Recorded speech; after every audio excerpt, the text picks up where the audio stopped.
কবিতা মণ্ডল, উপস্থিত সকল সম্মানীয় ব্যক্তিবর্গকে প্রণাম জানাই। আজকে সঙ্গে সঙ্গে একটি কবিতার সাথে গান আমরা পরিবেশন করব।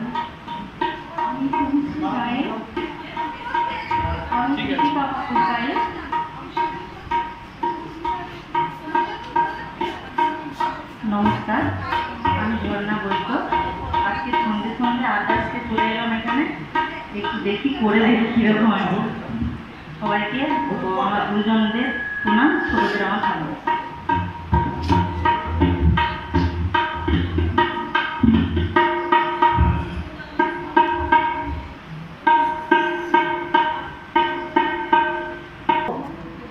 ছন্দে ছন্দে আড্ডা দিতে গেলে প্রথমেই মনে পড়ে ছোটবেলায় পড়া সেই প্রিয় ছড়াগুলির কথা। কোন ছড়াটা? ওই যে ওই দেখা যায় তাল গাছ, ওই আমাদের গান, ওই খালাতে বাস করে কানা বগির ছাপ, ও প্রকৃতি খাসটি শান্তা ভাষাটি। কিন্তু এসব ছড়াটা এখন বদলে গেছে। এখন বলতে হবে নেই সে তালের গাছ, এখন নেই সে ছোট গাছ, তবেই উড়ে চলে গেছে কানা বগির ছাপ। ধানের খেতে দিছে ছাপার তবেই পুঁটি মাছ, কাঠ চোরেরা তবেই কেটে নিয়েছে তাল গাছ। এটা কিন্তু ঠিকই বলেছেন, দোষ তো আমাদেরই। আমরাই তো যাই না গ্রামে, বাচ্চাদের বলি না গ্রামের পরিচয়টা তাদের ইচ্ছা করে দিই না। ভুলে গেছে গ্রামের পরিবেশ, মিলেমিশে থাকার দিবসে। তাহলে তো ওই ছড়াটাও অচল হয়ে গেছে। ওই যে আমাদের ছোট গায়ে ছোট ছোট ঘর,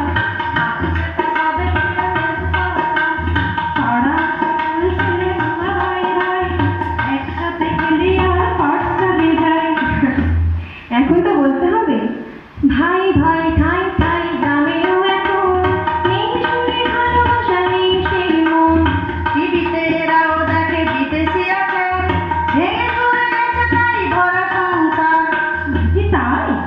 গ্রামে ঢুকেছে ভেজালের উৎপাত, নেই সেই মামা বাড়ি হাতে ভাত। হাতে পাতা আর একটা ছড়া মনে পড়ে গেল। খোকন খোকন ডাক পানি, খোকন গেল কার বাড়ি, ওরে খোকন ঘিরে রাখ, মা কাকা কাকে খায়। তখন মায়ের কেবল চিন্তা ছিল দুধ মাখা ভাত কাকে খায়, ছেলে ফিরবে কি ফিরবে না জানি, কিন্তু মায়ের কোনো বুদ্ধিস্তাই ছিল না। এখন মাকেও ভাবতে হয় কার সাথে মিশেছে রে কোন পথে জমি, মূল কাজে চড়ালে জানি কোথায়, অথবা আদৌ ছেলে ফিরবে কি করে, চিন্তায় গাড়ি চাপা কিসে জানি করে। দেখো ছেলেবেলায় কটা ছড়া নিয়ে কত প্রশ্ন দাঁড়িয়ে গেল। এই প্রশ্ন নিয়েও তো ছড়া ছিল। মায়ের কত প্রশ্ন আছে, দিচ্ছে না কেউ জবাব তার। সবাই বলে মিথ্যেবাদী বকিস নেয়ার খবরটা। সেই ছড়ার প্রশ্নের মধ্যে হয়তো অনেক আবল তাবল কথা ছিল, তবে এই এখনকার প্রশ্নগুলো কিন্তু বাজে বোকা নয়। এখন আবার কি প্রশ্ন? ওই যে আকাশ ছোঁয়া হচ্ছে বাড়ি, মানছে নিয়ম কয়জনে, অগ্নিকাণ্ড ঘটলে তখন প্রশ্ন এসে যায় মনে। বসত বাড়ির মুখে বানাই রাখারের নিত্য গাও, তাতেও কত হতাহত দখল ধরে জানলাম। প্রশ্ন আসে মাদক দ্রব্য, মরণ নেশার আগ্রাসন, তরুণ সমাজ ডুবছে দেখে ভয়ে কাঁপি সর্বক্ষণ।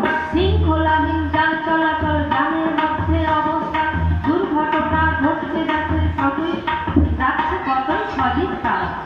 ছড়ায় ছড়ায় প্রশ্ন তোলায় জবাব দেওয়াও তাই সবার অধিকারও হচ্ছে ক্রমে, পাচ্ছি সবাই আবার নিয়ম মেনে চলছে সবাই, হয়তো সেদিন দূরে আর হতাশার দিন রয় না তো চিরদিন। জীবনের জয় শোধ করে দেয় ঋণ।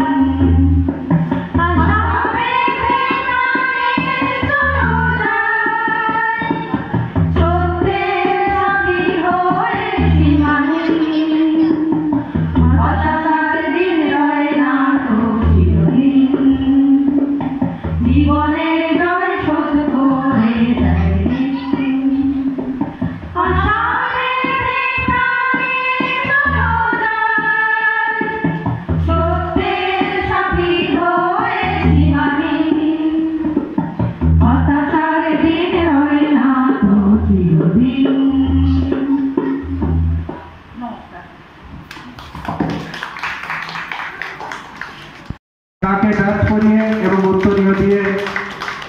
সম্মানিত করা হলো।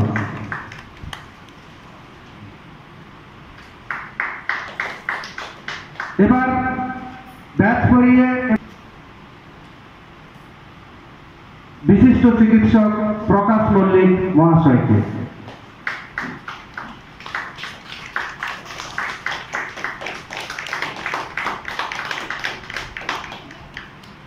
সম্মানীয় অতিথি মাননীয় পার্থসারথী মল্লিক মহাশয়কে আমরা ব্যাচ পরিয়ে এবং উত্তরীয় দিয়ে বরণ করে নিচ্ছি।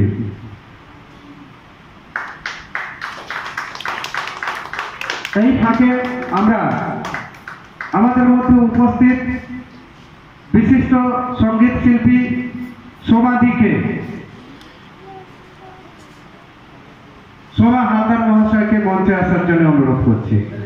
এইদিকে আসেন। আমরা ব্যাচ পরিয়ে এবং উত্তরীয় দিয়ে বরণ করে নিচ্ছি অলোক মণ্ডল মহাশয়কে। ওদিকে অলোকদা, ওদিকে।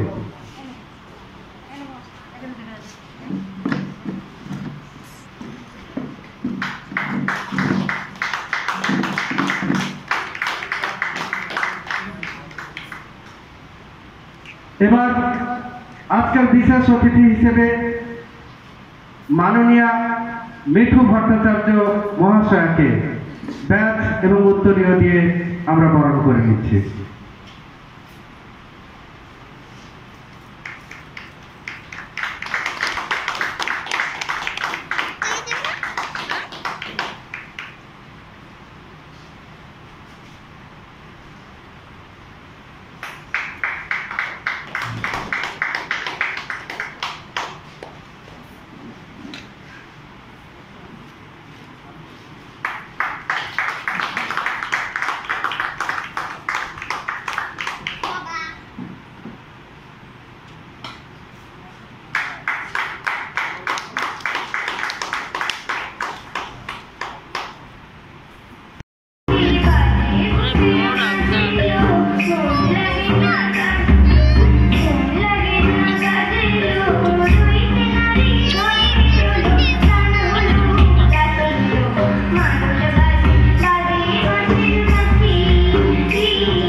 पूर्णमादाय पूर्णमेवावशिष्यते।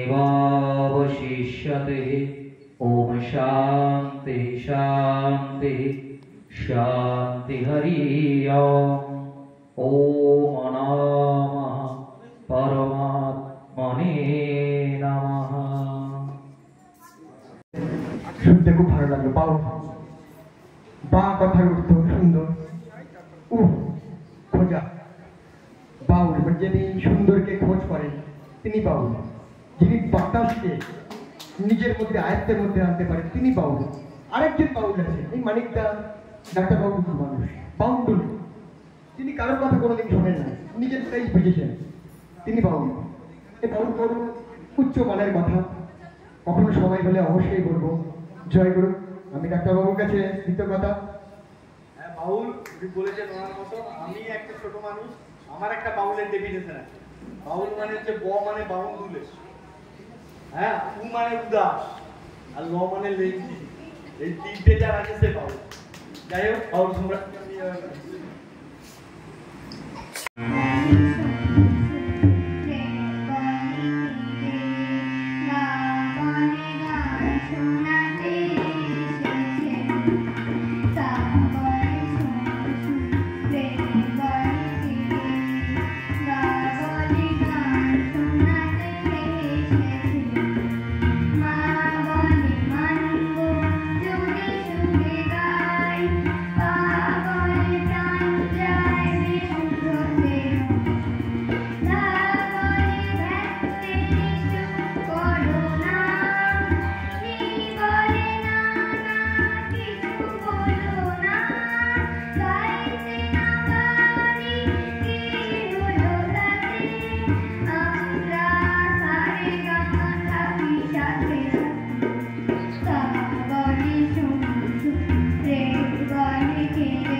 কবিতা উচ্চারণের মাধ্যমে হার্টের ব্লকও ভালো করে দেওয়া যেতে পারে।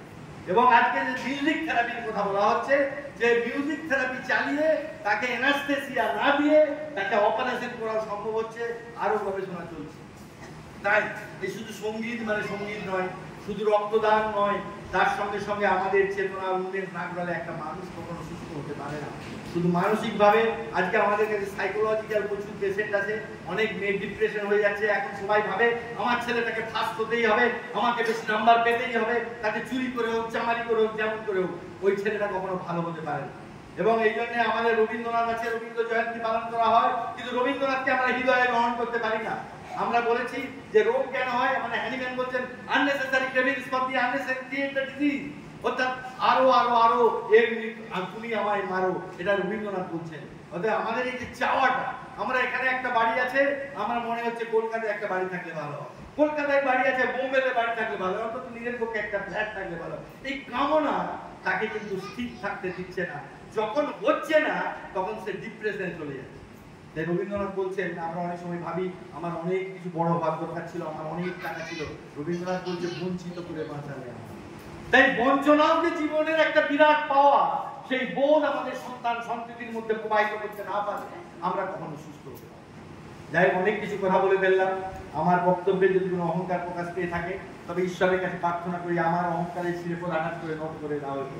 একজন আমেরিকান দার্শনিককে জিজ্ঞেস করা হয়েছিল, আমরা তো সাধারণ মানুষ, আমরা বহন হতে পারবো না, তাহলে কি আমাদের জীবনের কোনো মূল্য নেই?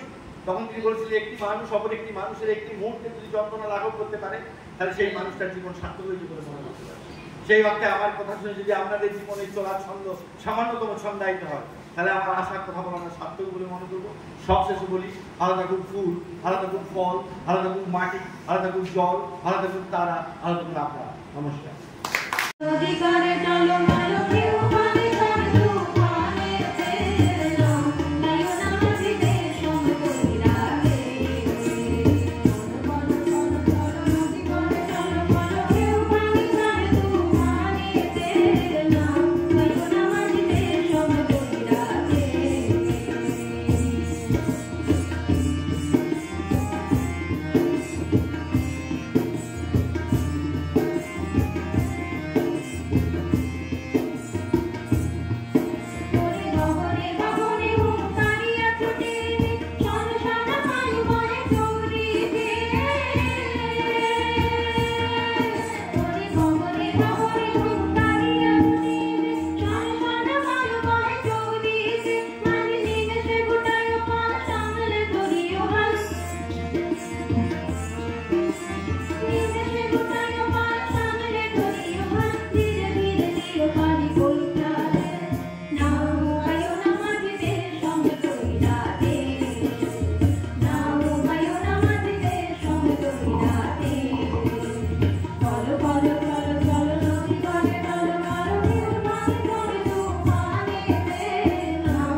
চলে কিনারে দিয়ে আর জানি না ঝিনুকের মুখটা হলে চুপ হয়ে যায় মুখ বলে না ঝিনুকের মুখটা হলে চুপ হয়ে যায় মুখ বলে না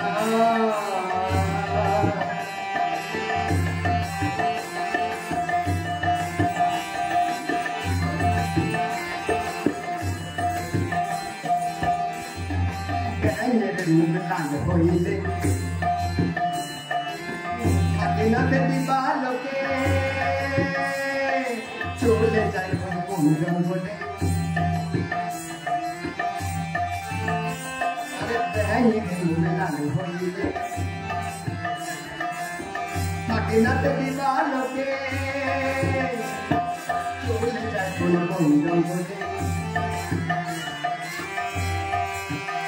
আমার গরুর মাথায় গরতে হলে লম্ব চম্পু মার করি না গরুর মাথায় আমার গরুর মাথায় গরতে হলে লম্ব চম্পু মার করি না ঝিনুকের মুখটা হলে চুপ হয়ে যায় মুখ বলে না ঝিনুকের মুখটা হলে চুপ হয়ে যায় মুখ বলে না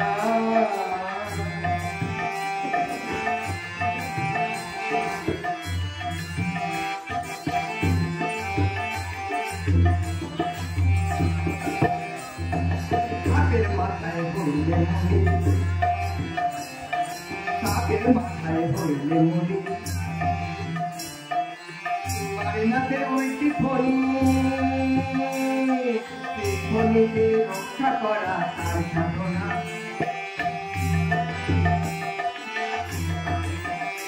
আবার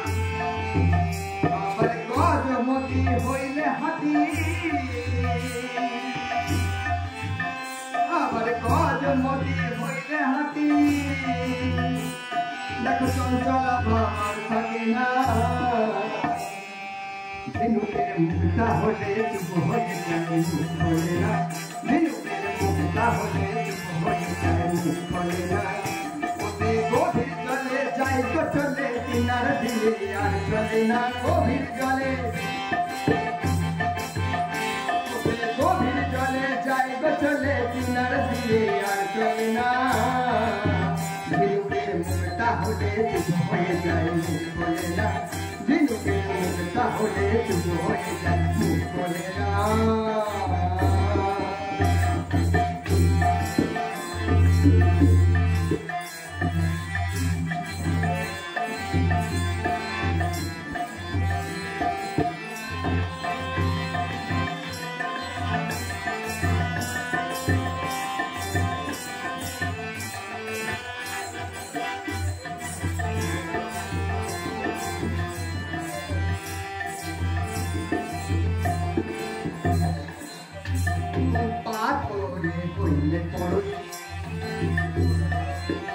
তোমাকে করে করো এক পলকে বানাইয়া দেয় সাজাপনা। হরিণের নাভিমূলে, হরিণের নাভিমূলে মৃগ হলে,